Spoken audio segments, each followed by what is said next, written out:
Warning, the following program contains stunts performed by professional degenerates. Viewer discretion is advised. Ow, what the? This is MTV Loving My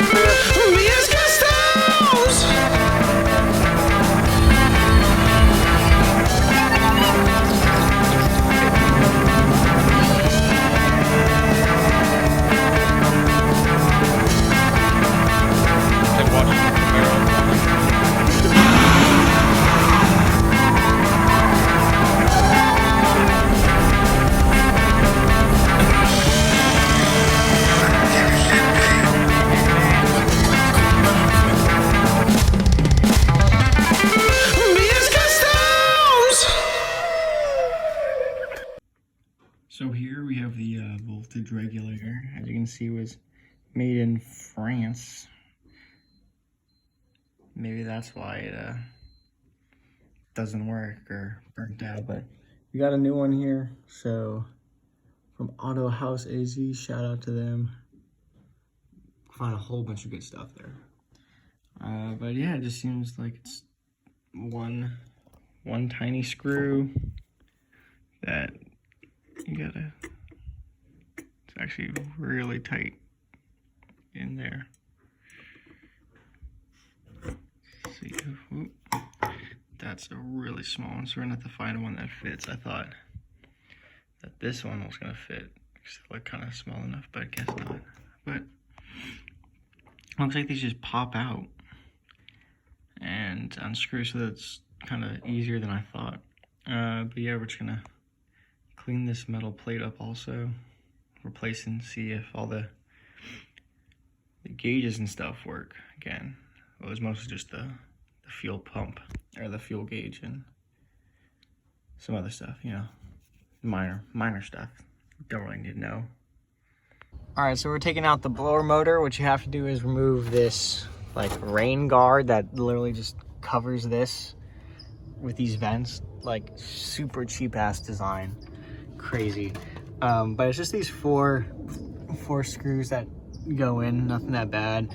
Yeah, when I got this painted, I guess the overspray got on here, but it still works. But I mean, we're replacing this motor anyway, so I'm just gonna like take the whole box out and then, you know, take it all apart, replace the, like, I guess it's like weather stripping insulation stuff on it, so hopefully it just like seals better and doesn't leak. And then I'm thinking about making a weird little, maybe it'll work, like a cage to go over this so that leaves and stuff don't get in here and stuff, because it's or like water too, because it's just this small little lip that is making sure nothing goes in there, which is crazy. And you gotta like make sure your drains are, like that one's clogged up, so you gotta make sure that those are all clear all the time. So I think that little extra like cage and lip will definitely help, so we'll see about that. Yeah, so here it is from the inside. You gotta actually take it out from the inside. Kind of just slides out, more or less. Oh, actually, you know what I forgot? That it's connected to the heater core. Down over here, these two little wires. I totally forgot about that. That sucks. Yeah, what the actual fuck? Oh, look, see all this fun stuff you kind of just find in here? I think I could actually slide this heater core out. That'd be super handy if we can. And we're able to. All right, I'm gonna pull this out so I don't actually break anything. So, all right. All right, so there's the heater core out of there. I'm gonna tighten them, make sure those are tight, because I don't think I tighten them up all the way. You know, little hose clamps back there. Came out in one piece. I guess that had some cushion on it, so that's kind of cool. Yeah, so I forgot you have to unplug these 3 wires that connect from this like resistor coil to like the motor, and then from the motor to like the actual switch. So yeah, here it is. We got it out. We're gonna replace this motor. So found a whole bunch, like, you know, so like this weather stripping right here. I pulled it in. There's a whole bunch of like leaves and shit in here. So that's definitely why I'm gonna try to put that cage on top, so all these leaves and shit don't get in here and tear up the motor. It looks like somebody was in here before and like broke some stuff. Potentially, because there's like this blue tape in here that I'm pretty sure isn't factory, and this other blue tape that I'm pretty sure isn't factory. But yeah, so the wires come out of this little grommet right there. So once I'm doing that and this is out, I'm gonna clean up some of this wire, reconnect this other door switch, run it through here. I think I'm just gonna leave that over there. But yeah, this is pretty secure for where it is right now. I'm gonna leave that alone. Tighten those up though. That looks interesting. But then yes, put new weather stripping up under here because I don't like this some old. It might be okay. Nope, never mind. It's all torn up. So yeah, let's just take that out. I got some new stuff, so we're gonna just replace it because this seems kind of worn out. And I just want a good seal in here so that, yeah, it's all like dried up and cracked. Yeah, you know, get this cleaned up, get this all back together, ready to go. Be sweet. Gonna clean that up, probably repaint it so it's nice and fresh. But yeah, it's kind of coming along. All right, y'all, so we sprayed this down a little bit so the rust would stop spreading. It's mostly just surface rust, so we just put like a quick coat stuff on here, you know. Obviously we're gonna like clean up the rest of it, but looks a little good. We put the box back in, but just so you know, the heater core, I mean, we still got all this wiring. Like that's just great. Look at all that, wonderful. But the heater core, let's go through this jungle. I feel like I'm in the movie Predator or something. Heater core goes into the blower motor box. So when I came in this morning, I found there's like a puddle of water down here. I was like, oh no, I'm leaking somewhere.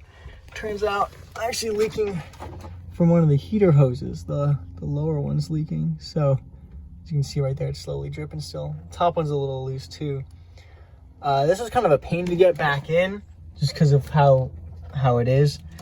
So I guess when I was moving it around trying to get the heater core back in, I was tugging on it, loosening the hoses and clamps up. So right now I'm just gonna tighten those back up, put this cover, there's a cover that goes on here, put this cover back on, clean up all this water, vacuum it up, and then we'll go ahead and start putting all the wiring back. Maybe actually, I think we might actually have to put the dash back on first, so that might be the next step. But we got that cleaned up some of the wiring. I mean, it doesn't look cleaned up, but you know, we definitely cleaned up some of the wiring. Hopefully get this back together pretty soon. Okay, so we're putting the dash back in.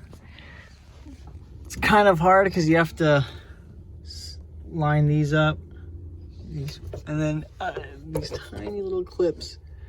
This should be like 3 or 4 of them. All have to line up. There's this one, or is it right there? That clips on. The hard part is you kind of have to squeeze. It's really tight on both ends. So you have to get a wonderful assistant or just somebody who has 2 arms to kind of help you squeeze it and push it back in. You definitely have to kind of pre-stage everything that goes behind here because it all locks in. Like if you have like this dangling down somewhere down here, it's not gonna fit or work. So we're just gonna try to, you know, put it in. Now that I'm looking at it, I might have to put in the hoses for the blower motor in first, and this part that goes in here, where I just dropped it right there. I might have to put that in first, but we'll see. So the dashboard's all back in, hooked everything up, got the radio working, fuel gauge actually works, pretty sweet. The light switch is a little loose, so I'll have to try to come back and pop that back in. But yeah, it's, you know, the same 4 bolts and stuff under here. So 2 on that side, and there's like the 2 one there, and then one behind there. That's about all that holds it in, and some clips. What I would recommend is getting the dashboard set up, like secured in, then running the wires underneath here, like how you want, before you start putting, like popping this whole, this part back in and reconnecting everything, because then it just kind of makes it a lot easier, and then it kind of looks nicer. So we got that cleaned up a little bit also. What I did find out was when I was running it, I was like, oh, let me try, making sure everything works, that the heater core is leaking. So that's kind of lame that I'm gonna have to pop that back out. Luckily I can find another one. So that'll probably be the next step. And then